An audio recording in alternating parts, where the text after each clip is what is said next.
ने गिरामी वक़ार आज सुल्तानुल औलिया गौसुल आज़म की बारगाह में हम खिराज अकीदत पेश करने आए। जो बातें मैं अर्ज कर रहा हूं वो गौर से सुने।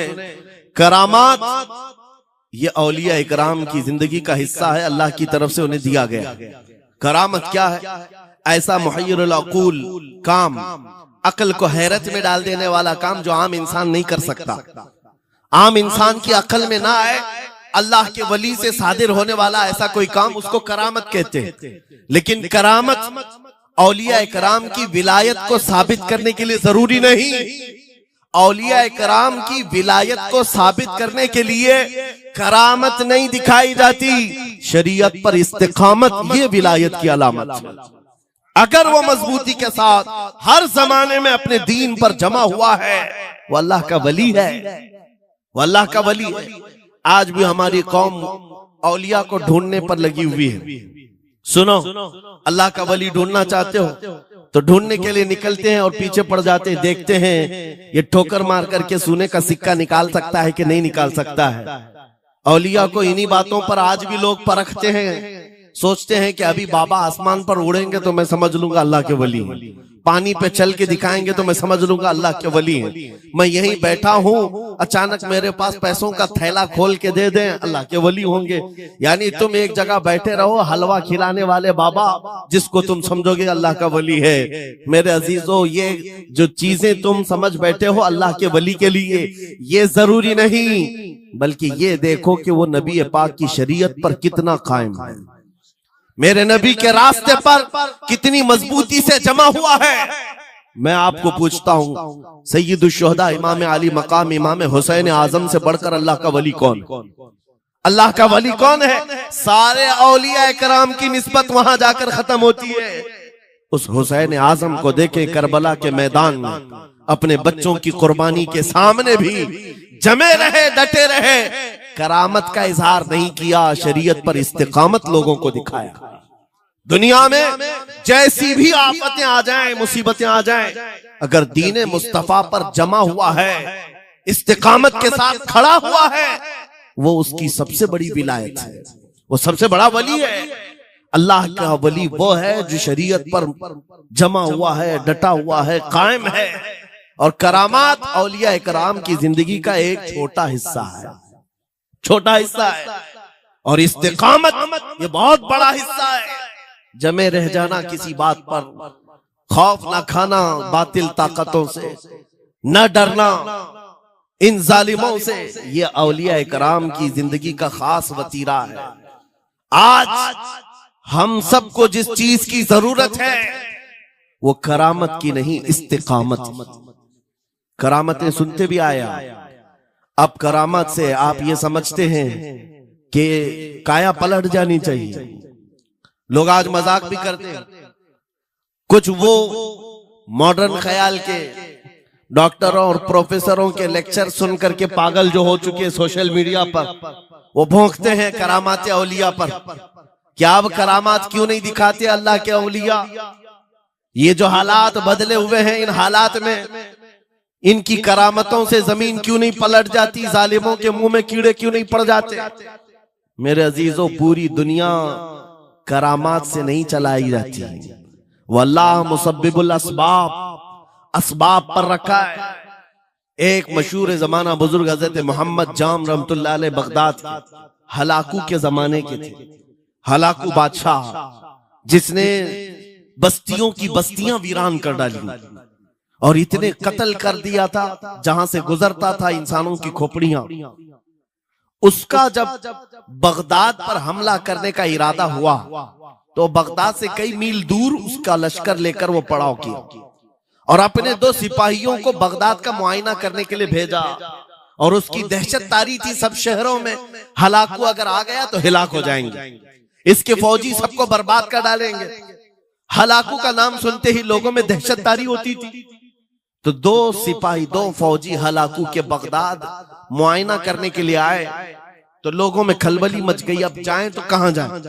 तो हजरत मोहम्मद जाम रहमतुल्लाह अलैह एक बुजुर्ग थे, उनके पास लोग दौड़ते हुए आए और वो वजू फरमा रहे थे, उनके हाथ में पानी का कटोरा था।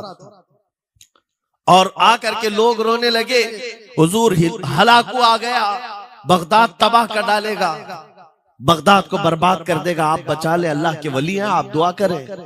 उन्होंने अपनी कटोरी पलट दी और कहा जाओ, अल्लाह हिफाजत करेगा। रिवायत में मिलता है कि वो दो सिपाही ढूंढते ढूंढते रह गए, उनको बगदाद नजर ही नहीं आया। कोई बगदाद का न घर दिखा, न महल, न रास्ता, कुछ नहीं। वापस वो अपने बादशाह के पास जाकर कहते हैं, हम तो बहुत ढूंढ करके आए, बगदाद मिला ही नहीं। हलाकू ने उन दोनों सिपाहियों को कत्ल कर दिया। कहा कि तुम झूठ बोलते हो, मुझे बगदाद की रोशनी यहां से दिखती है और तुम्हें कैसे नजर नहीं आया? या तो तुम निकम्मे हो या तो फिर मेरे साथ धोखा कर रहे हो। कत्ल कर दिया। दूसरे दिन अपने खास दो वजीरों को भेजा कि जाओ बगदाद का मुआयना करके आओ, गलियां, वहां की सड़कें और वहां के महल्लात, वहां की इमारतें देख आओ। ये दो वजीर गए और ढूंढते रहे। जैसे ही वो बगदाद में इंटर हुए, आज फिर लोग हलाकू के इन वजीरों को देखकर दौड़े दौड़े भागते हुए इस अल्लाह के वली के पास आया, हज़रत मोहम्मद जाम। आज फिर रोने लगे, कहा हमारी बीवियां बेवा हो जाएंगी, हमारे बच्चे यतीम हो जाएंगे, सब मारे जाएंगे, आप बचा लें। आज फिर से उन्होंने कटोरी पलट दी, कहा जाओ अल्लाह हिफाजत फरमाएगा। अल्लाह वालों का ये तसर्रुफ है, ये करामात है। वो चाहे तो पूरे लोगों को पोशीदा कर दे जालिमों की नजर से। दूसरे दिन वो वजीर भी ढूंढते रह गए, उनको भी बगदाद नजर नहीं आया। वापस गए, बादशाह के वो बड़े मोतमद लोग थे, कहा कि हम भी गए लेकिन हमको बगदाद नजर नहीं आई। हलाकू को बड़ा ताज्जुब हुआ, ऐसा कैसे हो सकता है?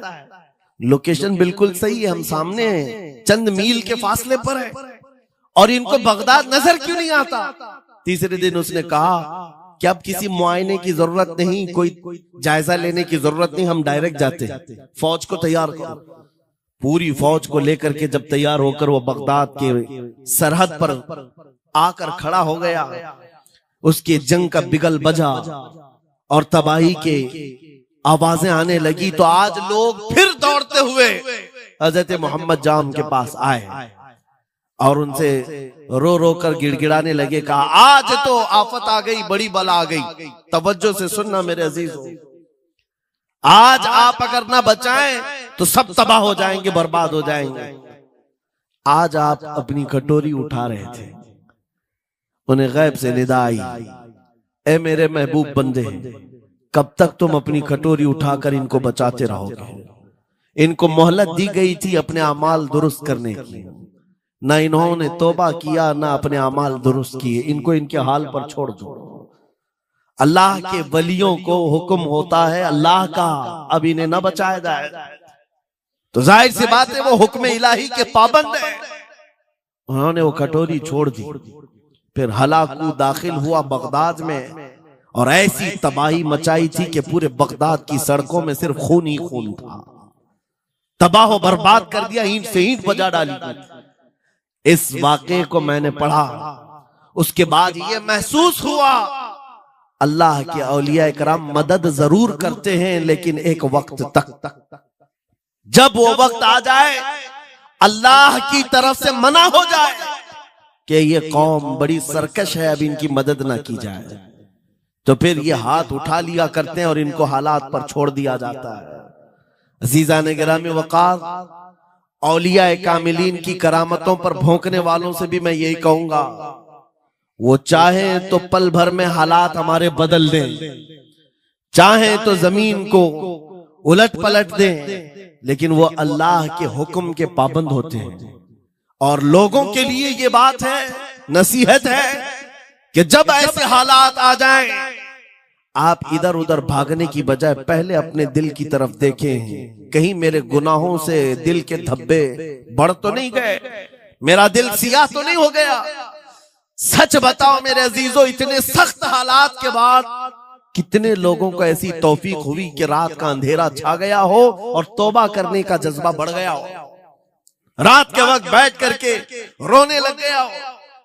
फिलिस्तीन के गज्जा के उन मुसलमानों की हालत सार को देखकर रूह अगर तड़पती है और तुम अपने अमाल की सेहत और दुरुस्तगी के लिए तौबा कर ले जाते हो, ये बहुत बड़ी नेमत है अल्लाह की, फिर तुम्हें किसी करामत के ज़ुहूर की जरूरत नहीं, तुम्हारा बदलना ही दुनिया के हालात को बदल दे, सब बदल जाएगा। लेकिन अगर उन्हीं हालात पर बाकी रहे तो फिर करामत से भी तुम नहीं बदलोगे और ना हालात बदलेंगे, कोई चीज नहीं बदलेगी। इन्नल्लाह ला युगय्यिरु मा बिकौमिन हत्ता युगय्यिरु मा बिअनफुसिहिम। कुरान में मेरा मौला फरमाता है बेशक अल्लाह ताला उस वक्त तक किसी कौम की हालत नहीं बदलता जब तक उस कौम को खुद अपनी हालत बदलने का ख्याल ना हो। हम अपनी जानिब से शुरुआत करें और फिर हालात खुद बदल जाएंगे, हालात खुद बदल जाएंगे। सरकार सैयदना गौसे आजम अब्दुल कादिर जीलानी रदी अल्लाह तआला अन्हु जिस हाल में बगदाद तशरीफ लाए थे, उस जमाने को याद करें, उस जमाने को याद करें। वो ऐसा जमाना था कि उस वक्त हक बोलना एक जुर्म हो गया था। शिया नवाज खलीफा मौजूद थे, हजरत अबू बकर हजरत उमर का नाम लेने पर भी मस्जिद के दरवाजे पर कोड़े मारे जाते थे। ये वो हालात थे, उलमा की जुबानें गंग थी, बोल नहीं पाते थे, खुतबा क्या देना है वो बिल्कुल स्क्रिप्टेड, जो खलीफा वक्त चाहे बस उतना ही। आज जैसे सऊदियों के यहाँ ये रिवाज है, बादशाह की हिमायत में और बादशाह जैसा चाहे वैसी मस्जिद का मौलवी भी बोलता रहे। शरीयत क्या कह रही है, मेरे मुस्तफा करीम सल्लल्लाहु तआला अलैहि वसल्लम की तालीमात क्या कह रही हैं, इससे क्या सरोकार, बस उतनी बातें करो जितनी उनके बादशाह की हिमायत की। ये दौर गौसे आजम के जमाने का भी था। उस वक्त हक बोलना एक बहुत बड़ा जुर्म था, उलमा को कोड़े मारे जाते थे। आपको पता है उसी बगदाद में सिर्फ एक हक बात का ऐलान करने की वजह से इमाम अहमद बिन हंबल को 300 कोड़े मारे गए थे। उनकी पीठ झुक गई थी, उनकी रीढ़ की हड्डी टेढ़ी हो गई थी। कोड़ा किसको कहते हैं, कोई रस्सी को नहीं, चमड़े का वो बेल्ट जिससे वो मारते थे तो जिस्म की चमड़ी लग करके आ जाती थी। 100 कोड़े में तो आदमी मर जाता था, कोई बच गया बच गया।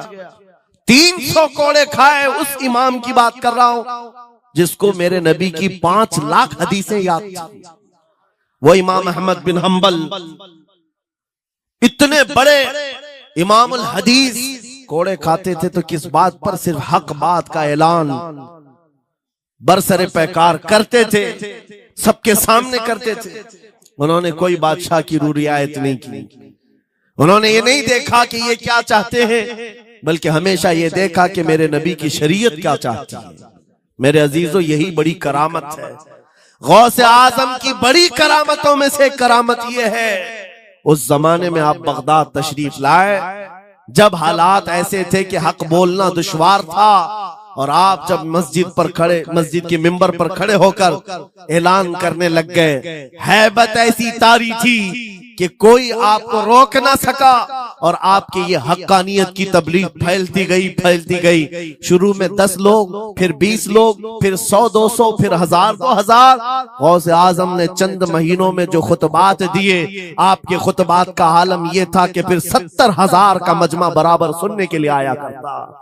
और गौसे आजम का ये खुतबा एक नहीं, हजारों खुतबात हैं। जब जब आप खुतबा देते थे, एक बात याद रखें, जुबान अगर पाक हो और अल्लाह की नबी पाक की शरीयत ताहिरा बोलती हो, उस जुबान में भला का असर होता है, अल्लाह करीम की तरफ से असर डाला जाता है। हक बात अगर बुलंद आवाज से कहो, ये मत देखो कि मैं कौन हूं, ये देखो कि कलाम किसका है। अल्लाह करीम लोगों के दिलों पर बात डालता है।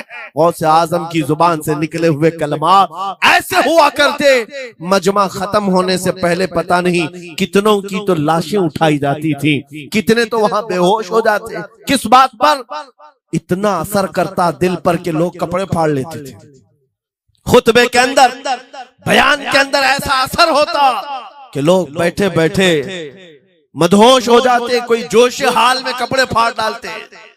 रिवायात में बताया गया कोई एक मजमा भी ऐसा नहीं जिसमें हुजूर गौसे पाक की तकरीर के बाद जनाजा ना उठाया गया। हर खिताबत के बाद, और बोलते क्या थे, हैरत की बात है, मेरे अजीजों, आज बाज लोग ये कहते हैं, हम भी बहुत सारी चीजें बयान कर रहे हैं, मैं अपने लिए भी नसीहत और सारे उलमा के लिए भी कहता हूं, लोगों के पल्ले नहीं पड़ती, लोगों के कानों में नहीं जाती। ये जुमा में आते हैं, सोते रहते हैं, जब इमाम खड़ा होता है नमाज के लिए तो ये झटका लेकर के खड़े होते हैं, बयान यूं ही चला जाता है। मेरे अजीजों, दो चीजों की पाबंदी जरूरी है। मैंने पढ़ा था इमाम अहमद बिन हंबल नहीं, हजरत सुफियान सौरी रदी अल्लाह ताला, हजरत सुफियान सौरी नसीहत कर रहे थे, और जब वो नसीहत करते तो लोग रो पड़ते थे, आखिरत को याद करते, कब्र की होलनाकियों का तज़किरा करते तो लोग रोने लगते थे। एक बंदा था, वो मजलिस में आया करता और खामोश बैठता, और उस पर कुछ भी असर नहीं। एक दिन उसने पकड़ करके पूछा हजरत सुफियान से, आप जब बयान करते तो लोग धाड़े मार मार कर रोते हैं, मुझे तो कुछ नहीं होता, मैं तो ऐसे ही बैठा रहता हूं। आपने क्या फरमाया? आपने ये नहीं फरमाया कि तू बदतमीज है, तू बदमाश है, तू बद अमल है। फरमाया दो में से एक खराबी हो सकती है, या मेरा दिल खराब होगा या तेरा दिल खराब होगा, इसलिए कि मैं बात रसूलुल्लाह की कर रहा हूं, इसमें असर तो होगा ही। दो में से कोई एक खराब होगा, ये नहीं फरमाया कि तू ही खराब। यहां पर हमारे लिए नसीहत है, बोलने वाली जुबान पाक हो और लुकमा हलाल का जाता हो, अल्लाह असर जरूर पैदा फरमाता है। सरकार गौसे पाक रदी अल्लाह ताला अन्हु मिंबर पर खड़े होकर बयान कर रहे हैं। क्या बयान कर रहे हैं? सुने। एक दिन आप हजरत अब्दुल जब्बार को बैठाए, अपने बेटे को, वो बयान करते रहे, उसके बाद उतर करके आगे कहा, अब्बा जान आप जो बयान करते हैं उसमें जो रिक्कत तारी होती है वो मेरे बयान में नहीं होती, आप बयान करें। गौसे पाक मिंबर पर खड़े हो गए, और सुनो, 70,000 का मजमा है। गौसे पाक की तकरीर क्या है? डायरेक्ट शुरू फरमाते गौसे पाक, ऐ लोगों, मेरे घर में आज एक बड़ा हादसा हो गया। अपने घर का वाकया बयान कर रहे, मेरे घर में आज एक अजीब हादसा हो गया। अब्दुल जब्बार की माँ, यानी अपनी बीवी के बारे में कह रहे हैं, उनके बेटे हजरत अब्दुल जब्बार कहते हैं, अब्दुल जब्बार की माँ मेरे लिए दही मट्टी की हांडी में जमा कर रखी हुई थी, एक छीके से लटकाई हुई। गर्मियों के दिन थे, आज मेरी भी ख्वाहिश थी दही खाने की। मैं घर पहुंचा दोपहर के वक्त, दही की हांडी मेरी बीवी ने उठा करके दस्तरखान पर रखा था। मेरे पहुंचने से पहले ही एक बिल्ला आया घर में और पांव से झपटा मारा, वो दही का मटका गिर गया, टूट गया और दही पूरा जमीन पर बह गया। न माँ खा सका, न मेरी बीवी खा सकी। इतना बयान करना था कि लोग धाड़े मारकर रोने लग गए, कपड़े फाड़ने लग गए, लोगों के अंदर जोश हाल से कैफियत बदल गई। मेरे अजीजों, कोई अपने घर का वाकया बयान कर रहा हो कि दही की हांडी फट गई, दही बह गया, इसमें कौन सी ऐसी बात है रोने की? ये हमारे और तुम्हारे लिए हो सकता है। गौसे आजम का मजमा भी अहले दिल का हुआ करता था, वो बसीरत वाले लोग बैठते थे। गौसे पाक क्या बयान कर रहे थे? गौसे पाक के बयान का मतलब ये नहीं है कि अब्दुल उनकी बीवी दही की हांडी जमाई थी और उनके लिए खाने का इंतजार कर रही थी। गौसे आजम अपने वाकये से दुनिया की हालत बता रहे थे, ऐ लोगों, जिस तरह मेरे घर में आज मेरे खाने से पहले दही का मटका टूट गया और दही बह गया, सबकी हालतें तकरीबन ऐसी होती हैं। इंसान अपने लिए इतना कमाता है, माल जमा करता रहता है, और जब उसके खाने का वक्त आता है, मलकुल मौत पंजा मारकर रूह निकाल लेता है और सारा माल उसका धरा का धरा रह जाता है, ना वो चख पाता है ना खा पाता है। गौसे पाक रज़ी अल्लाह ताला अन्हु ये दुनिया की हालात बता रहे थे, और मेरे अजीजों, आज भी वही हालात हैं हमारे, आज भी वही हालात हैं।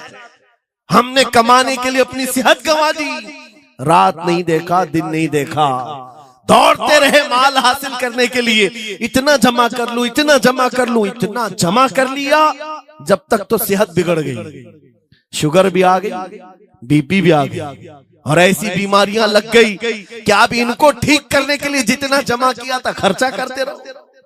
शेख सादी रहमतुल्लाह अलैह फरमाते हैं ये दो कामों में तो इंसान की पूरी जिंदगी खत्म होती है। पहले कमाने के लिए सेहत गंवाता है और फिर सेहत बचाने के लिए माल गंवाता है। ये दो चीजों में गौसे पाक रदियल्लाहु ताला अन्हु की नसीहत यही थी कि इतना जमा कर ले जाते हो, इतना जमा करते हो कि फिर जब खाने का वक्त आता है तो मियाँ ऐसे हालात होते हैं कि नमक भी नहीं खा पाते, शक्कर भी नहीं खा पाते। दूसरी बातें तो छोड़ो, शुगर वाले शक्कर नहीं चख पाते, बीपी वाले नमक नहीं चख पाते। अरे ये बड़ी छोटी चीजें हैं और माल देखो तो करोड़ों का है, अरबों का है, अरबों का माल पड़ा हुआ है, नमक नहीं चख पाते, शक्कर नहीं खा पाते। किसके लिए जमा किया था? और थोड़ी और बड़ी बीमारी हो गई तो पानी भी नहीं पी पाते, डायलिसिस चल रहा है। हमें इस तरह की चीजें हरगिज ना करें, ये बहुत बड़ा गुनाह है मुगालते में डालना। गौसे पाक रज़ियल्लाहु ताला अन्हु एक जमात से खिताब कर रहे हैं, 40 उलमा है, अलग अलग सवालात नोट करके, मैं ये पूछूंगा, तुम ये पूछना, तुम ये पूछना। गौसे पाक रज़ियल्लाहु ताला अन्हु ने अपना खिताब किया और सवालात के लिए उस दिन महफिल का वक्त ही नहीं दिया, कहा आज सवालात कोई नहीं करेगा। वो लोग तो सवालात लेकर के आए थे। सब मजमे में खिताब के बाद जिसको जो पूछना है आप कहते हैं कि पूछ लो, उस दिन का कोई नहीं पूछेगा, आओ सिर्फ मुसाफा करके जाओ, आओ सिर्फ मुसाफा करके जाओ। तो ये जो उलमा की जमात थी, इनको बुलाया, एक आते उनको सीने से सीना लगाते और कहते तेरा ये सवाल था, उसका ये जवाब है।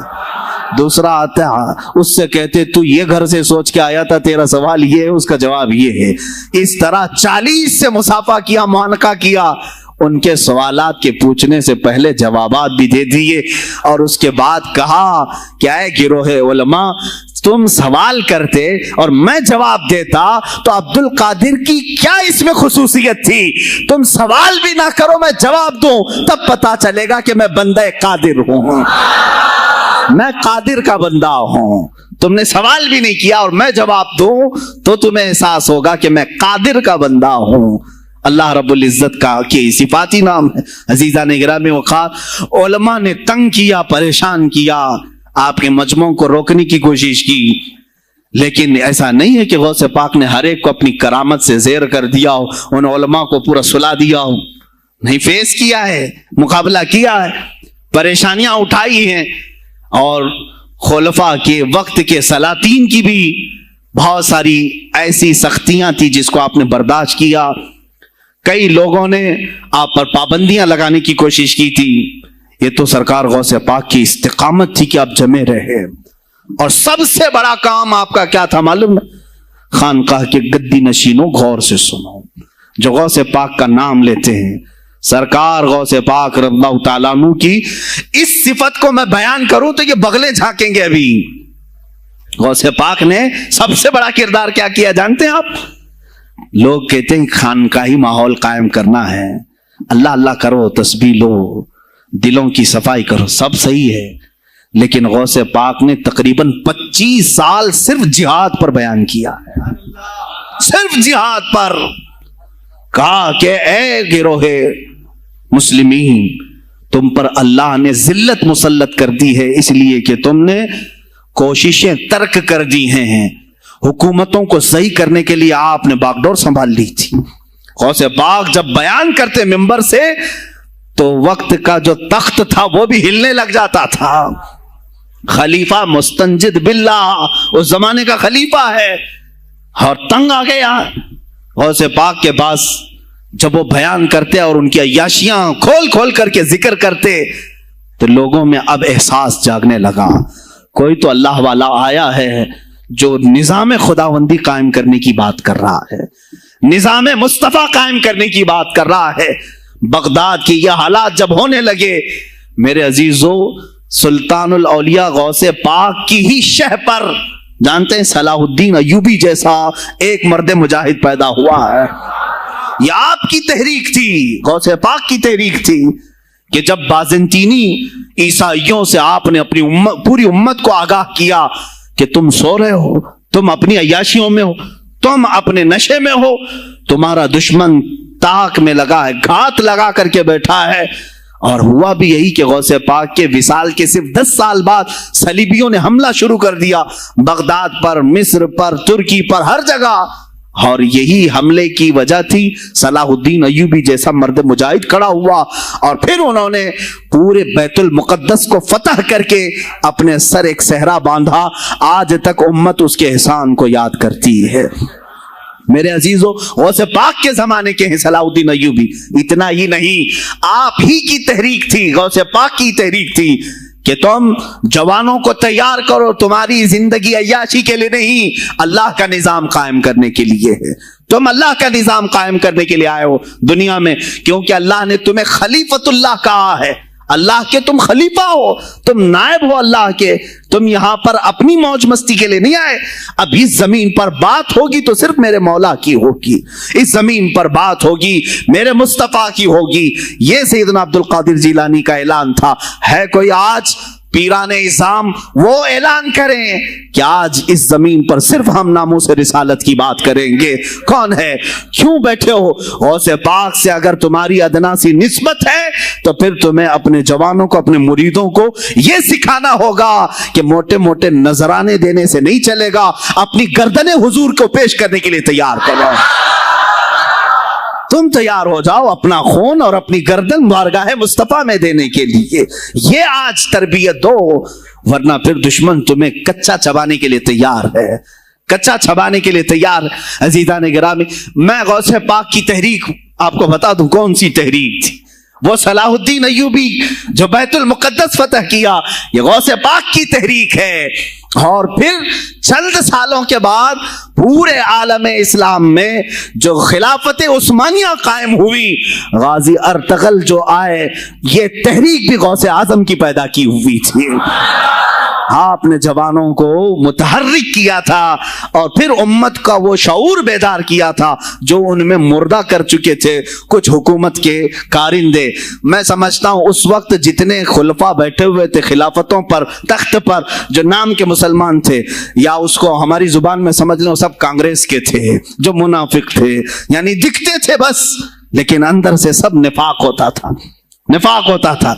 हाँ, मैं साफ कहूंगा, बगदाद में भी कांग्रेस का खलीफा रहा होगा, मिस्र में भी और तुर्की में भी और निशापुर में भी, इसलिए कि मुसलमानों के खून चूस करके तख्त पर बैठ तो जाते लेकिन पूरी जिंदगी गुजर जाती, मेरे मुस्तफा का नाम तक नहीं लेते थे, इनको बिठाते थे मुसलमान। आज आप भी तो यही कर रहे हैं, यही कर रहे हैं।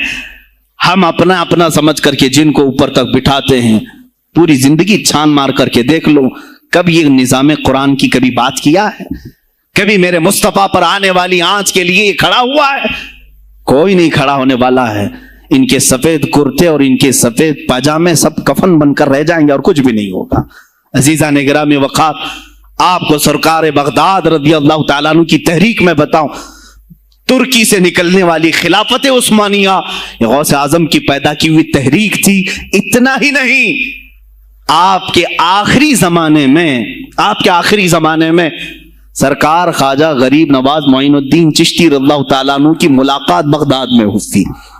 मोइनुद्दीन अजमेरी रज़ियल्लाहु तआला अन्हु की मुलाकात हुई। तारीख दान ने लिखा, आज मैंने पहली मर्तबा इसको पढ़ा और आपके सामने पहली बार बता रहा हूं, सरकार बगदाद और हजरत ख्वाजा गरीब नवाज की मुलाकात के बारे में बहुत सारे बातें चलती हैं किताबों में भी, मैंने अपने मुर्शिद से भी पूछा था। बहरहाल एक किताब से मुझे आज ये बात मिली कि सुल्तानुल औलिया गौसे पाक ने हजरत ख्वाजा गरीब नवाज को क्या वसीयत की थी, क्या कह करके भेजा था उनके पास। गौसे पाक ने, गरीब नवाज ने बहुत सारी इनामात, औराद, वज़ाइफ, तुरुक, इजाजात सब हासिल किए, लेकिन हिंदुस्तान जब आए क्या किया उन्होंने, ये भी बताया गया कि गौसे पाक की तहरीक थी। क्या? सुल्तानुल हिंद सरकार गरीब नवाज ने शहाबुद्दीन गौरी को बुला करके हिंदुस्तान में परचम इस्लाम लहराने का हुक्म दिया था। ये तहरीक भी सरकार गरीब नवाज ने लाई थी बगदाद के वली कामिल से। तुम क्या समझते हो या औलिया खाली मुसल्ला लेकर के घूमते थे, या औलिया इकराम सिर्फ गद्दी नशीन थे? नहीं मेरे अजीजों, ये हुकूमत वक्त को आंख में आंखें डालकर बात करते थे। और फिर निजाम मुस्तफा की बात ललकार करके करते थे। आज के जमाने में कुछ लोगों ने औलिया को ऐसा पेश किया है जैसे वो दुर्वेश है, बस जंगल में रहते थे और कुछ नहीं। नहीं मेरे अजीजों, वो अल्लाह के शेर थे, अल्लाह के शेर थे। इसीलिए तो इकबाल ने कहा है, अल्लाह के शेरों को आती नहीं रुबाही। वो कभी लोमड़ीपन का उन्होंने अपने आप में इजहार ही नहीं किया कि नहीं ये भी चलेगा वो भी चलेगा, कभी नहीं। वो गरजते थे अपने तख्त पर, अपनी खानकाहों पर। देखें खलीफा मुस्तंजिद बिल्लाह अबुल मुजफ्फर उसको कहते हैं, बगदाद का वो खलीफा, अब्बासी खलीफा, बड़ा ताकतवर, और उसी के जमाने में गौसे पाक हैं। एक फारस से आने वाले अजमी अब्दुल कादिर, शेख अब्दुल कादिर, जब बगदाद की जामा मस्जिद में बयान कर रहे हो, दरो दीवार हिल रहे हैं। वह अपने खिलाफत के दरबार में बैठा है खलीफा, अचानक बहुत जोर की आवाज आई, पूरे महल में गूंज गई। पूछा ये आवाज कैसी बगदाद में? लोगों ने मालूम करके बताया कि शेख अब्दुल कादिर जीलानी ने छींक मारी, उनके मुरीदों ने सिर्फ जवाब दिया है। उनको छींक आई थी, जवाब में लोगों ने यरहमुकल्लाह कहा, वो खलीफा वक्त के महल तक पहुंच गई आवाज। तो उसने कहा ये तो पूरा हिला देने की बात है। एक बात याद रखो मेरे अजीजों, आवाज हो सकता है तुम्हारी मस्जिद से बाहर जाए न जाए, तुम्हारी आवाज का दारो मदार तुम्हारे गले पर नहीं है। एक बार तुम पुकारोगे, पहुंचाना मेरे मौला का काम है। अब हमारी आवाज कहां कहां तक पहुंचती है, किसके किसके टायर फटते हैं, ये सब बात की बात है। तुम पुकार करके तो देखो। अल्लाह रब्बुल इज्जत के नाम पर अजीजान गिराम वक़ार मुस्तंजिद बिल्लाह आया और वही किया जो हर अय्याश करता है। जाहिर सी बात है, मौलवी साहब कुछ ले दे के छोड़ दो, जान बख्श दो, जाओ कहीं बैठो, आप अल्लाह अल्लाह करो। कहां ये हुकूमत सियासत की बातों में आप आ गए? चंद दिनों पहले मैंने भी सियासत की बात की तो मुझे भी एक मशवरा ऐसा आया, क्या आपको इंटरेस्ट है एमपी बनने का, एमएलए बनने का? मैंने कहा मुझे इंटरेस्ट तो नहीं है, लेकिन कुर्सी साफ करने का इंटरेस्ट बहुत है। उस पर जो कचरा है उसको साफ करने का इंटरेस्ट बहुत है। इंशाअल्लाह लजीज वक्त आएगा वो साफ होंगी भी। अजीजा ने गिरामी, मुस्तंजिद बिल्लाह 10 अशरफियों की थैलियां लेकर सोने की गौसे पाक के दरबार में आया। आप मुरीदीन के साथ बैठे, अरे वो हालो काल की मजलिसें हैं। मुस्तंजिद बिल्लाह आया, गौसे पाक की बारगाह में कहा कि हुजूर आप कबूल कर लें, नजराना है। आपने कहा तू रख ले अपना नजराना, तू अपने पास रख ले। कहा कि हदिया कबूल करना सुन्नत है, आप सुन्नत के खिलाफ करते हैं। गौसे पाक ने कहा अल्लाह एक थैली लिया और अपने बगल में दबा करके उसको निचोड़ना शुरू किया तो उससे खून टपकना लगा। खून इतना टपकने लगा तो हाजिरीन मजलिस दम बखुद रह गए। खलीफा मुस्तंजिद बिल्लाह भी देख रहा था। गौसे पाक ने फरमाया अभी तो ये एक थैली है, मैं 10 को निचोड़ूंगा तो ये खून तेरे दरबार तक पहुंच जाएगा, तेरे दरबार तक पहुंच जाएगा। तू मुझे वो अशरफियां देने आया है जो तूने गरीबों के माल को चूस करके हासिल किया, तो मुझे खरीदने के लिए आया है। अगर मुझे तेरे खानदान की हुर्मत का ख्याल ना होता तो मैं आज पूरे बगदाद की नालियों में इसी का खून बहाता।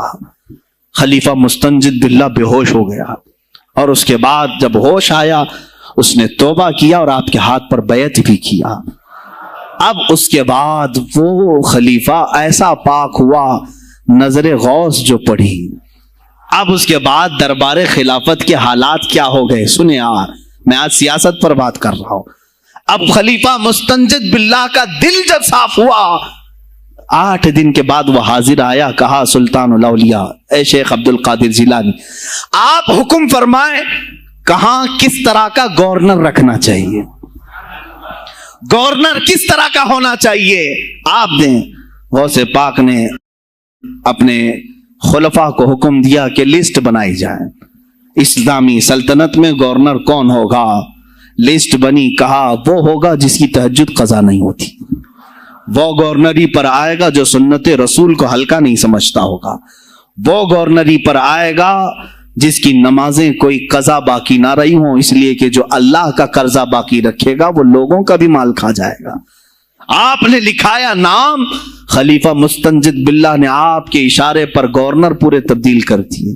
हर जगह पर ऐसे लोगों को रखा जो सरकार गौसे पाक के या तो मुरीद थे या खलीफा थे या शागिर्द थे, और उनके दिलों में अल्लाह का खौफ था, और वो पूरे बगदाद और आसपास की सल्तनतों को संभाले हुए थे।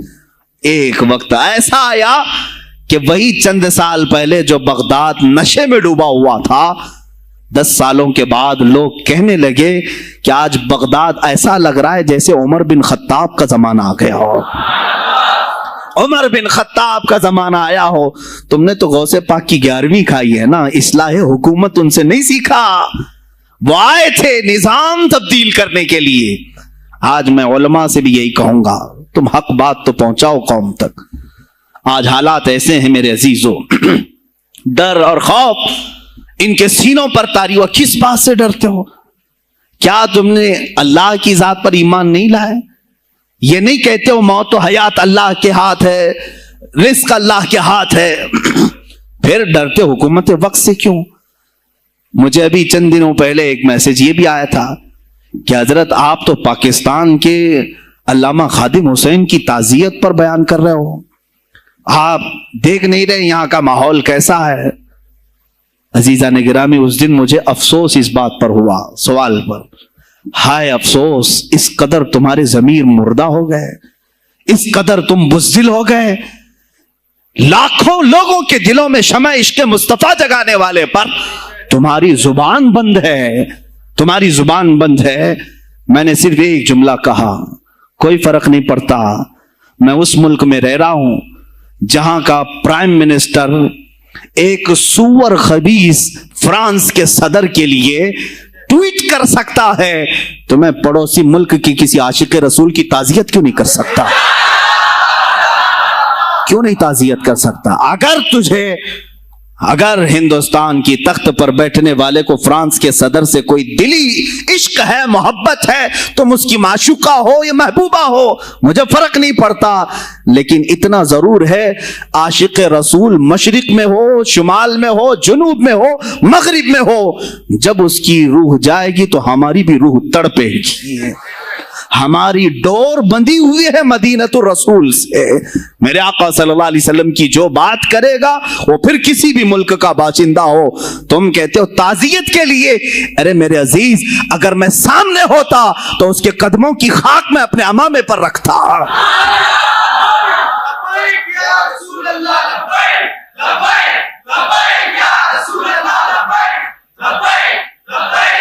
अजीजा ने गिरामी वखार, ये बहुत खामोशी हमने इख्तियार की, बहुत खामोशी, कोई बात नहीं। तुम देखोगे हालात खराब होने की जो शिकायत आज कर रहे हैं उलमा, तुम सब के सब जाओगे। मुझे अभी बच्चों ने बताया कोई कांग्रेस के लीडर का इंतकाल हो गया तो पीर साहब ताजियत के लिए बाहर खड़े हो गए, बाहर आ गए, हम उनकी ताजियत करते हैं। डूब मरो चुल्लू भर पानी में, तुम्हारी गद्दी पे ही मर जाओ। तुम्हारी जुबानों पर जब आशिक रसूल के लिए ताजियत के अल्फाज आने में हिचकिचाहट आती है, कौन सा इश्क रसूल, कौन सा कलमा तुमने पढ़ा है? गौसे पाक की अगर तुम्हारे अंदर जरा बराबर भी निस्बत है तो मैं कहूंगा मेरे अजीजों, सुल्तानुल औलिया गौसे पाक आशिक रसूल ही नहीं, फना फिर रसूल थे। मेरे नबी की बात पर अगर कोई उंगली भी उठाता, आप या तो अपनी करामत से उसका मुंह तोड़ जवाब दे देते। किसी ईसाई ने सिर्फ यह कहा था मेरे नबी ईसा अफजल है, वो मुर्दों को जिंदा करते थे, आपको जलाल आया, कहा मोहम्मद अफजल नहीं है इसलिए कि वो मुर्दे जिंदा नहीं करते थे, आप उसका हाथ पकड़कर कब्रिस्तान ले गए। मेरे नबी पर बात करता है, मैं तुझे जिंदा करके दिखाता हूं। अपनी करामत से मुर्दे को जिंदा करके दिखाया। अब बोल कौन अफजल है, ईसा अफजल है कि मैं अफजल हूं? तूने तो ईसा अलैहिस्सलाम को मुर्दे जिंदा करते देखा तो नहीं, लेकिन अब्दुल कादिर को सामने देखा। गौसे पाक ने कहा मैं अपना मुआजना ईसा अलैहिस्सलाम से नहीं करता हरगिज, लेकिन याद रखना मेरे नबी पर अगर जुबान खोलेगा तो अब्दुल कादिर अपने कदम से उसको जवाब देगा। वो जवाब देते, आपकी जिंदगी नामूस रिसालत की हिफाजत के लिए गुजरी है। सुल्तानुल औलिया गौसे पाक रज़ियल्लाहु ताला अन्हु की बारगाह में जब एक सवाल आया कि लोग कहते हैं नबी हर जगह कैसे हाजिर हो सकते हैं, आपने खुद करके दिखा दिया। कोई साहब आए, कहा हमारे घर दावत है, आप तशरीफ लाए, कहा ठीक है आता हूं। थोड़ी देर बाद दूसरे आए, कहा हमारे घर दावत है, आप आए, सेम टाइम पे कई 70 लोग आए, सबकी दावत कबूल की। दूसरे दिन शाम में लोग आकर के फख्र कर रहे हैं, आज मेरे घर शेख अब्दुल कादिर जिलानी आए थे। दूसरा कह रहा नहीं मेरे घर आए थे, तीसरा कह रहा मेरे घर आए थे। एक वक्त में सब घरों पर कैसे? सबों ने कहा उन्हीं से पूछते हैं वो कहां गए थे।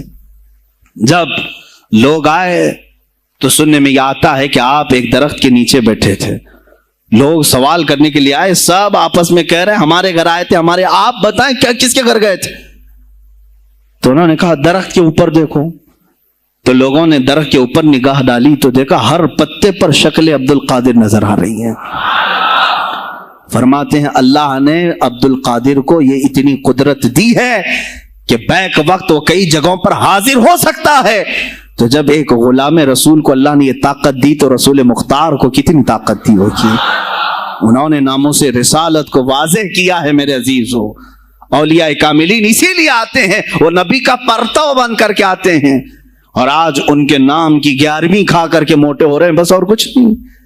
और लोग ये समझते हैं नफ्स को मोटा करके तुम अपनी जुबानों में घी लगा चुके हो, बोलोगे तो पकड़े जाओगे, बोलोगे तो तुम्हारे ऊपर केस हो जाएगा। हो नहीं तो मेरे अजीजों, आज तो हालात ऐसे हैं, मैं रो पड़ा कल जब मुझे ये रिपोर्ट मिली कि सिर्फ हिंदुस्तान की सोशल मीडिया पर 25,000 पोस्ट मेरे नबी की शान में गालियां दी गई हैं। 25,000 लोगों ने गुस्ताखी की। तुम भी तो रात भर इंटरनेट चलाते हो, पूरा का पूरा वक्त अपने मोबाइल में सर्फ करते हो। जाना है तुम्हें भी मेरे आका की बारगाह में, याद रखना हुजूर पाक सल्लल्लाहु तआला अलैहि वसल्लम के दरबार में जाने वाले हो और तुम्हारा कोई उज्र कबूल नहीं किया जाएगा। हजरत साद बिन रबी की वो बात मुझे याद आती है, जंगे ओहद में हुजूर की हिफाजत के लिए लड़ते लड़ते मैदान में ऐसे आ गए थे काफिरों के कि आपके गोश्त के टुकड़े उड़ रहे थे, जिस्म के गोश्त के टुकड़े उड़ रहे थे। मेरे आका देख रहे थे। शाम का वक्त हुआ, ओहद का मैदान, हवाजें, सन्नाटा, 70 लाशें पड़ी हुई थी साहबा की। अल्लाह के नबी ने पुकारा मेरे साद को ढूंढो, कहां है साद, कहां है? साहबा कहते हैं हम आवाज देने लगे, साद तुम जिंदा हो, रसूल तुझे बुला रहे हैं। हजरत साद बिन रबी 7 लाशों के नीचे दबे हुए थे और सांसें भी चल रही थी, सांसें चल रही थी। साहबा ने जब आवाज देना शुरू किया कि रसूल पाक याद कर रहे हैं, वहीं से वो हरकत करने लगे। अंदर से आवाज दी, ए जवानों, साद जिंदा है, मैं यहां लाशों के नीचे दबा हुआ हूं। हटाई गई लाशें तो देखा उनके जिस्म में कुछ बचा ही नहीं था, कुछ नहीं था, सब फट चुका है, पेट को तक चाक किया गया है, सांसें बाकी। साद बिन रबी कहते हैं, ए साहबा, शायद मैं रसूलुल्लाह तक नहीं पहुंच पाऊंगा, हुजूर ऊंचे टीले पर बैठे हुए हैं, शायद नहीं पहुंच पाऊंगा, मेरा सलाम मेरे नबी तक पहुंचा देना, हुजूर तक पहुंचा देना। लेकिन आने वालों को क्या कहा जानते हैं? मैं ए जवानों तुम सबसे कहूंगा आज के हालात में।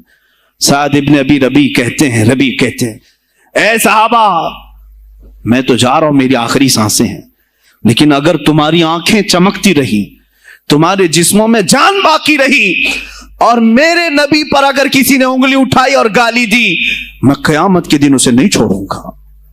और याद रखना, अल्लाह की बारगाह में तुम्हारा कोई उज़्र कबूल नहीं किया जाएगा अगर तुम्हारे जीते जी तुम्हारे नबी की जात पर किसी ने कीचड़ उछाला। हजरत साद रबी इतना कह करके इंतकाल हो गए, वो हुजूर तक पहुंचाए भी नहीं जा सके। ए मेरे अजीजों, ए जवानों, तुम क्या समझते हो कि तुम दुनिया से इसी तरह निकल जाओगे? कुरान में भी अल्लाह ने कहा, अम हसिबतुम अन तदखुलुल जन्नत, तुम ये सोच करके बैठे हो कि हम जन्नत में चले जाएंगे। पीर साहब का दामन पकड़ लिया है, मुझे तो जाना ही है जन्नत में, पीर बख्शवा देंगे हमें। तुम बरस में एक मर्तबा 11वीं करके और फातिहा नियाज करके समझते हो इस्लाम का हक अदा कर दिया।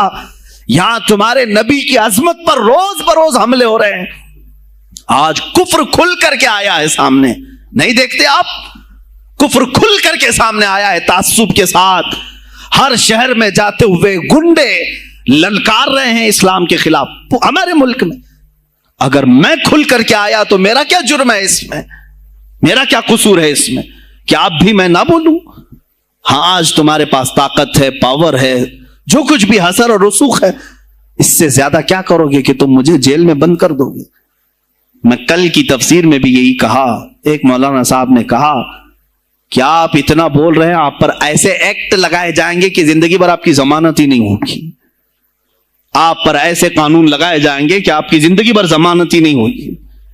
मेरा दिल ये कहता है, ऐ लोगों, इस तरह जीकर फायदा भी क्या, ऐसी आजादी किस काम की जिसमें रोज उठते साथ मेरे नबी की शान में गुस्ताखियां हम सुन रहे हो। मैं तो दूसरे वाकयात बयान कर रहा हूं, यहाँ आपके यहाँ करंट सिचुएशन, यहाँ लोग बैठे हुए भी हैं, रिपोर्टर भी होंगे और हजरात को देख रहे होंगे। मुझे मैंने अभी बयान में कौन सा भड़काया, ये जो कह रहे हैं अपने नबी को पुकार। मेरे अजीजों, तुम्हारे इन नारों से असल बात ये है, दुनिया को ये लगने लगा है ये जिसके गुलाम है उसके पूरे होने लग गए, तो फिर अच्छे अच्छों की कुर्सियां हिलने लग सकती हैं। इसलिए कि इस कौम की तारीख सबको पता है, ये वो कौम है टल न सकते थे जंग में, अगर अड़ जाते थे पांव शेरों के भी मैदान से उखड़ जाते थे, हक से सरकश हुआ कोई तो बिगड़ जाते थे, अरे तेग क्या चीज हम तोप से भी लड़ जाते थे। ये हमारी तारीख है, दुनिया को पता है, दश्त तो दश्त है, दरिया भी न छोड़े हमने, बहरे जुल्मात में दौड़ा दिए घोड़े हमने। इकबाल ने कहा है थमता न था किसी से सैले रवा हमारा, कुछ बात तो है कि मिटती नहीं हस्ती हमारी, सदियों रहा है दुश्मन दौरे जमा हमारा, बातिल से डरने वाले आसमां नहीं है हम, 100 बार कर चुका है तू इम्तिहान हमारा।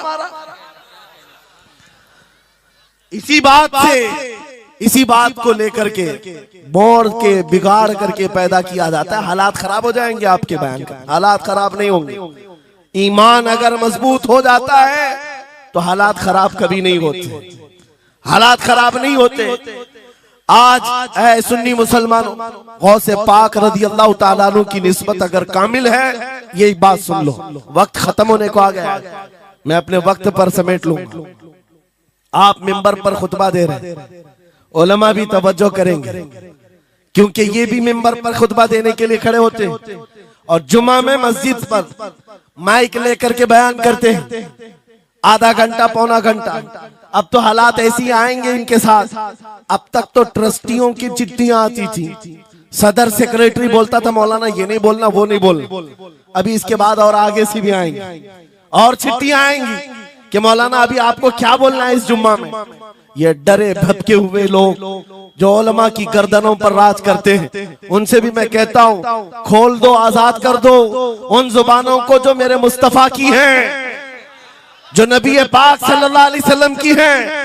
इनकी जुबानों पर ताले ना लगाओ, या उलमा तुम्हारे दीन के मुहाफिज हैं, तुम्हारी नस्लों की शरीयत के मुहाफिज हैं। आज इनकी जुबानों को बंद करोगे, कल तुम्हारे बच्चे नबी का नाम लेने से घबराने लग जाएंगे, डरने लग जाएंगे। उलमा के गलों में और इनकी गर्दनों में रस्सियां न डालो, ये तो उन जालिम ट्रस्टियों से कहता हूं, बाकी उलमा से कहता हूं अगर हालात ऐसे आ गए ठोकर मार दो इनकी नौकरियों को। एक दरवाजा अगर ये बंद करते हैं, मेरा मौला 70 दरवाजे और खोलेगा।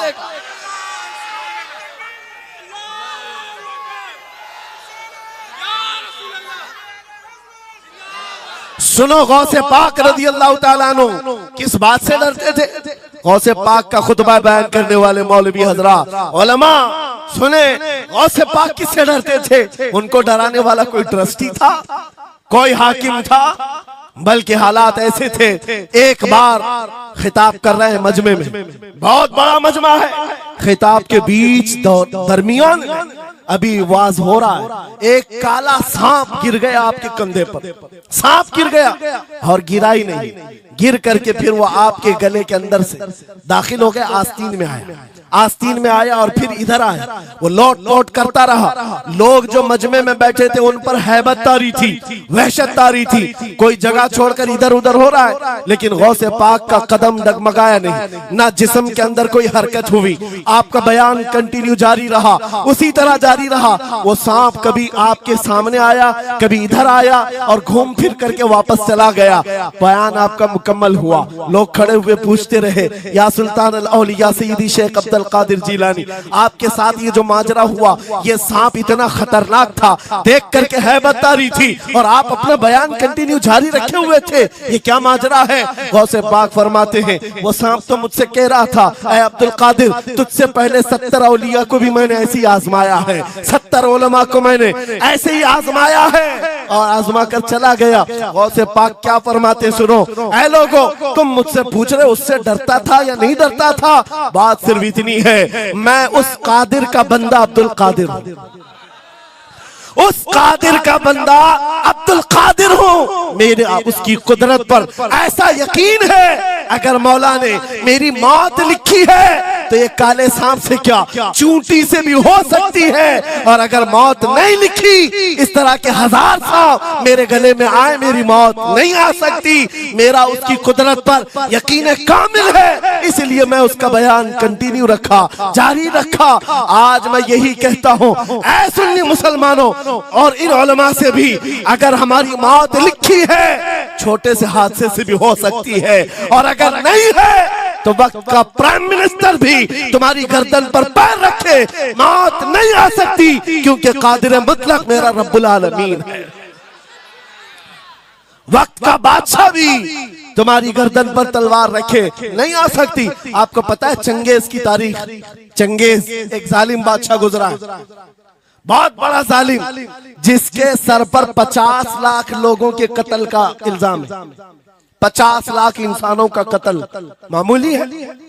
उस जमाने का चंगेज, और वो मुल्क के मुल्क फतह करते हुए निकला था। एक जमाना ऐसा था मेरे अजीज, घोड़े पर बैठा हुआ चंगेज कुछ लोगों को, मुसलमानों को गिरफ्तार करके मैदान में खड़ा किया है, और जल्लाद को बुलाया कि एक साथ सबकी गर्दनें उड़ाने लग जाओ। वो कितने लोग थे? 3 सफों में खड़ा किए हुए थे लोगों जिनका कत्ल होना था। लाइन से खड़े हुए हैं, सब अपनी अपनी बारी का इंतजार कर रहे। जल्लाद तलवार लेकर आया, और जब पहली सफ वालों को कत्ल करने लगा, वो गर्दनें उड़ा रहा था। एक बूढ़े मियाँ पहली सफ में खड़े थे, वो जल्दी से दूसरी सफ में चले, पीछे वाली सफ में गए। बादशाह चंगेज घोड़े पर बैठा हुआ खिलौने से खेल रहा है, और ये मंजर भी देख रहा है और हंस रहा है। बूढ़ा यहां से उधर चला गया, पहली सफ का काम तमाम, पूरे कत्ल हो गए। दूसरी सफ में जब कत्ल का ऑर्डर आया तो जल्लाद फिर गर्दनें उड़ाने लगा। दूसरी सफ, दूसरी लाइन को कत्ल करने लगा जल्लाद। ये बूढ़े बाबा जो है तीसरी सफ में चले, पीछे और एक सफ थी, यहां से बचकर तीसरे में चले गए। दूसरी सफ भी उड़ गई। उसके बाद बादशाह चंगेज कहा मार करके कहने लगा, बाबा जी अब तो इसके पीछे कोई सफ नहीं, ये तीसरी थी, अब कहां जाओगे? बूढ़े मियां ने सर झुकाकर कहा, अब भी मेरा अल्लाह है। ये यकीन होता है, जहां तक बचना है बच लेंगे, और जब नहीं है, बाबा जी ने कहा अब भी अल्लाह है, हो सकता है। उस चंगेज ने कहा कि उड़ाओ अब इनकी गर्दनें।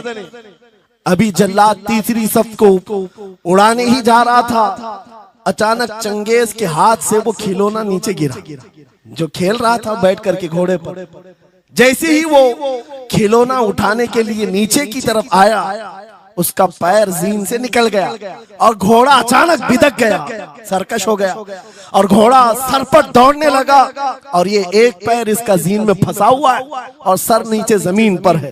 अब घोड़ा दौड़ता गया, पता नहीं कितने पत्थरों से इस बादशाह का सर टकराता रहा। घोड़ा किसी के काबू में नहीं आ रहा। सारे सिपाही, सारे फौजी इस घोड़े को पकड़ने के लिए पीछे भाग रहे, लेकिन घोड़ा दौड़ता गया, इतना दौड़ा कि उस चंगेज का सर फट करके भेजा बाहर, मर गया। बहुत दूर जाकर के घोड़ा एक जगह रुका। बादशाह की मौत का ऐलान इतना बड़ा था, सारे सिपाही, सारे फौज बादशाह को लेने के लिए हाजिर आए। मियां पूरी सल्तनत तहबतह हो गई, हुकूमत बदल गई, सब खत्म हो गया, और जो कैदी थे वो आजाद होकर जाने लगे। वो बूढ़े मियां कहते हैं बाकी लोगों से, क्या मैं नहीं कहता था अल्लाह अब भी हमारे साथ है? मेरे अजीजों, एक बात याद रखो, हमारे लिए दुनिया द एंड नहीं कर सकती जब तक मेरा मौला ना चाहे, अल्लाह ना चाहे। आज लोगों को ये लगता है, मुझे वैसी भी बात बताया गया कि यहाँ पर मुंबरा की आपकी घनी आबादी है, फिलिस्तीन के मामला पर कुछ बोलेंगे यहाँ पर भड़क जाएंगे। मेरे अजीज, तो इतने भड़कने की जरूरत नहीं, तुम यहाँ भड़कोगे तो फिलिस्तीन पहुंच भी नहीं पाओगे। बात यह है, हम बोलेंगे जरूर जुल्म के खिलाफ और हक के लिए, चाहे जैसी भी हालात हो। अगर किसी को बुरा लगता है इजराइल जालिम है, तो मैं 100 बार कहूंगा वो जालिम है, जालिम है, जालिम है। उनकी कोई हिमायत करने के लिए हम नहीं है, लेकिन एक बात आपको मैं जरूर बताना चाहता हूं, गौसे पाक का मसलक ये है, सुल्तानुल औलिया गौसुल आजम की निस्बत के साथ आप अपनी शरीयत पर कायम रहें और अपने ईमान पर डटे रहें और तौबा व इस्तिग़फ़ार के बाद अपने हालात बदल लें। और उन गरीब मुसलमानों को देखकर जो कत्ल हो गए और उनके टुकड़े हो गए, ये मत समझना कि इस्लाम खत्म हो गया। हर जमाने में ये चीजें आती रहेंगी, लेकिन आज मैं ये ऐलान करके गुफ्तगू खत्म करता हूँ। इन हालात को देखकर इस बात का फिर से हम नारा तजदीद करके जाते हैं, कत्ले हुसैन असल में मर्गे यजीद है, इस्लाम जिंदा होता है हर करबला के बाद। लब्बैक या रसूल अल्लाह, लब्बैक या रसूल अल्लाह, लब्बैक या रसूल अल्लाह। किडनी खराब है, कितने ऐसे लोग मिलते हैं आज, कितने ऐसे हैं जिन्होंने साफ मुझसे कहा कि डॉक्टर ने पूरा गिन करके कहा है कि पूरे दिन भर में जो है एक ढक्कन से पानी पीना, बोतल का जो ढक्कन होता है उस ढक्कन से बस बूंद बूंद चखते रहना, पानी ही ना पियो, इसलिए कि किडनी काम नहीं करती। ये दुनिया है मेरे अजीजों, हमने अपनी सेहत गंवा दी, पूरी की पूरी सेहत गंवा दी इसको हासिल करने के लिए। इसी को मेरे इमाम अहले सुन्नत फाजिल बरेलवी ने कहा था, शहद दिखाए जहर पिलाए, कातिल डायन शोहर कुछ, इस मुर्दार पे क्या ललचाए, दुनिया देखी भाली। लेकिन समझ में किसी को नहीं आता, उस वक्त समझ में आने लगता है जब जाने का वक्त होता है।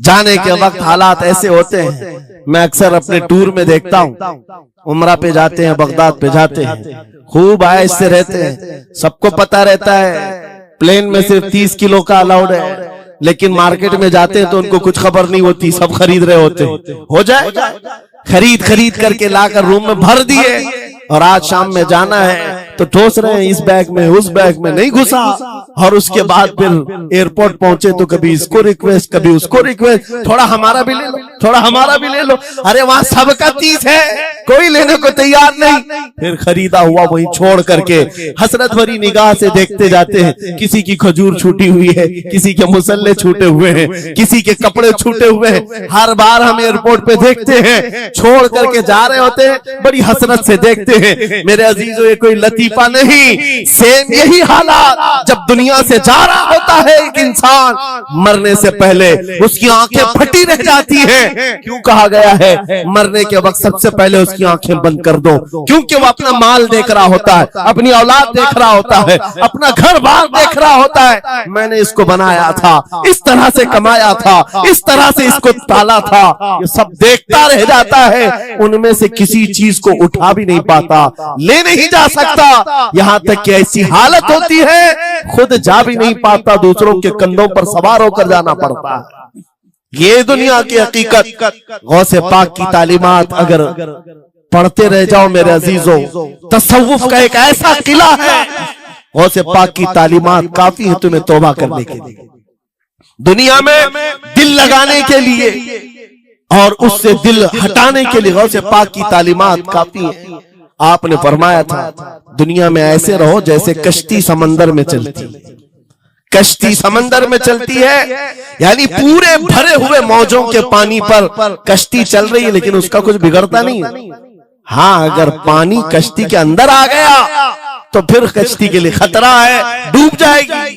तुम दुनिया में ऐसी रहो कि तुम्हारे अंदर दुनिया ना आए, तुम दुनिया में हो तुम्हारे अंदर दुनिया ना आ जाए।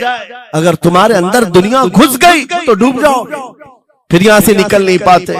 मौलाना रोम इसी की मिलती जुलती बात कहते हैं मसनवी शरीफ में। जलालुद्दीन रूमी फरमाते हैं, एक चूंटी को देखा, शहद का एक कतरा जमीन पर गिरा हुआ है, शहद का कतरा चिपकने वाला होता है, यानी उसके अंदर गम होता है। चूंटी करीब से आई, एक चुस्की ली, शहद को चखा और जाने लगी। फिर आई, पेट कहां भरता है चूंटी का मीठे से। अरे शहद तो पानी में भी रखो ऊपर से आके गिरती है, और शहद खाना है उसको। और दूसरी तरफ से आई, फिर गई, पेट नहीं भरा, चारों तरफ से उस कतरे को चाट चाट के गई। मौलाना रोम फरमाते हैं, फिर चूंटी के दिल में ख्याल आया, मैंने हर तरफ से तो शहद को चक्कर देखा, टेस्ट एक ही है, बीच कतरे में कैसा टेस्ट होगा? कतरे के बीचों बीच शायद अलग टेस्ट होता है। तो चूंटी ये सोच करके कतरे के ऊपर चढ़ गई, जो शहद का कतरा था उसके ऊपर चढ़ गई। कहा ऊपर चढ़ करके मैं चुस्की लूंगी इसकी और चखूंगी। और जब चढ़ गई तो उसके सारे पैर हाथ उस पे चिपक गए। चूप्स तो लिया, शहद खा तो लिया, लेकिन वापस आने का कोई रास्ता ही नहीं था। सारे हाथ पैर उस शहद के गम में चिपक गए। चूंटी की उसी कतरे में मौत हो गई। मौलाना जलालुद्दीन रूमी फरमाते हैं, इंसान यही करता है, माल कभी इधर से कमाता है, कभी उधर से कमाता है, हर जगह से देखता है, सारे टेस्ट ले लेता है, बाद में बड़े बड़े लोगों को देखता है, अरे नेताजी तो बड़े बंगले में, वहां कैसा ऐश होता होगा, कोई उस रिजॉर्ट में है, वहां कैसी मस्तियां होती होंगी, वहां भी जाकर देख लूं। ये वहां भी यहाँ भी करते करते घुस जाता है और दुनिया में ऐसा मसरूफ होता है, उसकी मौत आ जाती है, तौबा की मोहलत नहीं मिल पाती, उसी दुनिया में फंस जाता है। मेरे अजीजों, गौसे आजम की तालीमात ये हैं, दुनिया में ऐसे रहो जैसे कश्ती समंदर में रहती है, तुम्हारे अंदर पानी ना आने पाए। अगर तुम्हारे अंदर आ गया तो डूब जाओगे। इन तालीमात पर अमल करते हुए आज हम हालात देख सकते हैं। जितनी चीजों ने हमें बिगाड़ा है आज, वो दुनिया की मोहब्बत है, वो दुनिया की मोहब्बत है। मेरे आका सल्लल्लाहु अलैहि वसल्लम का एक फरमान मैं सुनाता हूँ, अबू दाऊद शरीफ की हदीस है। वो आज के जमाने में अगर मैं आपके सामने बयान करूं तो ऐसा लगे हमारे लिए ही बयान हुआ है। रसूल करीम सल्लल्लाहु अलैहि वसल्लम फरमाते हैं, यूशकु अन तदाअ अलैकुमुल उमम कमा तदाअल अकिलतु इला क़ुसअतिहा। करीब एक जमाना तुम पर आएगा, तुम देखोगे कि सारी जमातें मेरी उम्मत पर टूट पड़ेंगी, ऐसे टूट पड़ेंगी जैसे भूखा बर्तन पे झपटता है। भूखा आदमी जैसे बर्तन पे झपटता है, ऐसे मेरी उम्मत पर सारी कौमें झपट पड़ेंगी। आज वही तो हालात है, आज वही हालात है। सबका टारगेट हम ही है, सबका निशान हम है। सहाबा ने पूछा उस वक्त, यौमइदिन नहनु मिन किल्लतिन या रसूल अल्लाह, ऐ अल्लाह के रसूल, उस जमाने में हमारी तादाद कम होगी, ऐसा क्यों होगा कि सारे लोग हम पर झपट पड़ेंगे? नबी पाक फरमाते हैं, वलाकिन्नकुम कसीरून, नहीं तुम तो बहुत ज्यादा होंगे उस वक्त, गौसाअन का गौसा इस्साइल, लेकिन तुम्हारी हालत समंदर के झाग की तरह होगी। यानी समंदर का कफ झाग जो होता है हवाओं से उड़ जाता है, तुम्हारी हालत ऐसी होगी। तादाद तो बहुत होगी, लेकिन छोटी छोटी चीजों से बिलबिला करके भागने वाले लोग, ये प्यूरिटी नहीं रह जाएगी। फिर सहाबा ने पूछा, या रसूल अल्लाह सल्लल्लाहु अलैहि वसल्लम, ये ऐसी चीज हमारे अंदर क्यों आएगी?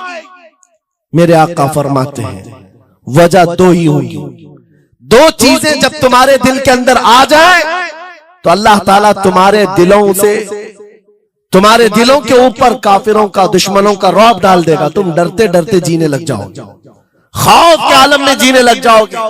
वो दो चीजें क्या है? मेरे आका फरमाते हैं, हुब्बुद दुनिया व कराहियतुल मौत, दुनिया से बेइंतहा मोहब्बत करने लगोगे और मौत से भागने लगोगे।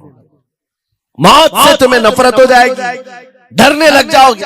ये दो चीजें जब तुम्हारे अंदर आ जाए, तुम्हारे दिलों पर काफिरों का रौब डाल दिया जाएगा, दुश्मनों का खौफ डाल दिया जाएगा। क्या ये दो चीजें आज हमारे अंदर आ गई? है नौजवान, दुनिया में ऐसे मस्त हो गए, हर एक को अपनी मसलहत है। मेरी दुकान कैसे चलेगी, मेरा बिजनेस कैसे चलेगा। मौलाना तो तकरीर करते हैं, ये बोलते हैं इनको कुछ हो गया, हमारे बच्चों का क्या होगा। ये सारी मसलहतों की बातें मैं सुन सुन करके पक गया हूं। बहुत सारे लोगों को तो ये लगता है इनके साथ मत बैठो वरना कल को पकड़ के ले जाएंगे, तुम्हारा भी नाम आ जाएगा। बहुत सारे स्टेज पर उलमा के हालात पर अभी तो चल रहा है। जिस दिन कोई टारगेट पर आए इधर उधर बैठने से भी डरने लगे। इनके ऊपर इतने केस हैं, बाजू बैठने वालों की भी हालत खराब हो जाएगी, हमारा भी नाम ना आ जाए। मेरे अजीजों, ये सब गीदड़ भपकियां हैं, तुम्हारे ईमान का इम्तिहान। मैं तो यही कहता हूं, हमारे साथ कोई मामला नहीं। वही बात मैं कहता हूं जो अकबर इलाहाबादी ने कहा था, रकीबों ने रिपोर्ट लिखवाई है जा जा के थाने में कि अकबर नाम लेता है खुदा का इस जमाने में। यही रिपोर्ट लिखवाते हैं जा जा करके।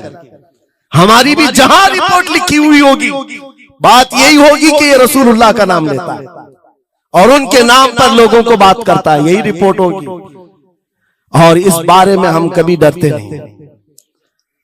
मैं आपको बताऊं, उत्तर प्रदेश में वहां के हालात तो पता है, बिल्डोजर की हुकूमत चलती है। लेकिन मेरे अजीजों, एक मौलाना साहब ने कहा, आपके साथ जलसे में बैठकर मैं लब्बैक लब्बैक के नारे लगा रहा था, दूसरे दिन मुझे थाने बुला लिया और फिर मुझे बहुत ज्यादा मामला हो गए। कहा कि मौलाना तुम ही नारे लगा रहे थे। आप लोग ना डरे इंशाअल्लाह।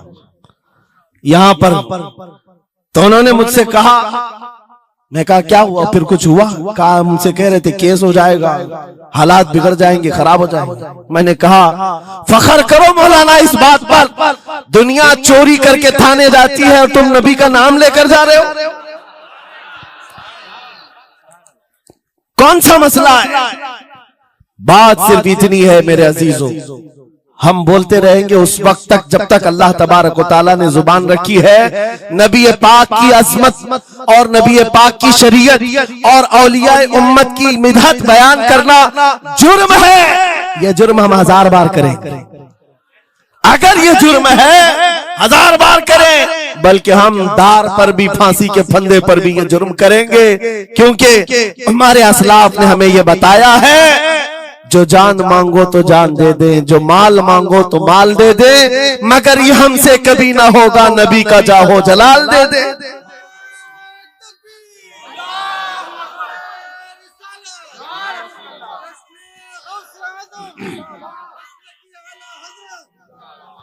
खामखा बेचारे हमारे रिश्तेदारों को डरा करके रखे लोग, पुलिस वाले हजरात को कुछ लोग रिपोर्ट लिखवा कर डरा करके रखे हुए। मैं आपको बता रहा हूं, एक साल में तकरीबन 170 के करीब जलसे करके आए। किसी एक जगह की भी रिपोर्ट निकाल करके बताओ कि हमने कहीं फसाद करवाया, हमने कहीं पर लोगों में माहौल बिगाड़ा हो या पब्लिक भड़क करके एक दूसरे के जंग करने पर आई हो, कहीं नहीं। अगर कौम को, सोई हुई कौम को बेदार करना तुम्हारे नजदीक भड़काना है तो ये भड़काना तो बहुत अच्छा है। मेरे अजीजों, हमारा काम सिर्फ इतना है, हम उन नौजवानों से बात कर रहे हैं जो अपने नबी के फिदाई हैं, जो अपने नबी के आशिक हैं, और हम सिर्फ उस लौ को और बढ़ाना चाहते हैं जो इनके सीनों में जल रही है। इनके सीनों में किसी और की नहीं, मेरे मुस्तफा के मोहब्बत की शमा है। अगर वो मध्यम है हम उसको तेज करना चाहते हैं। बस मेरे नौजवान से मेरा मुतालबा सिर्फ इतना ही है, किसी की जय विजय क्यों पुकारे, क्या गरज हमको, हमें काफी है सैयद अपना नारा या रसूल अल्लाह, हमें काफी है सैयद अपना नारा।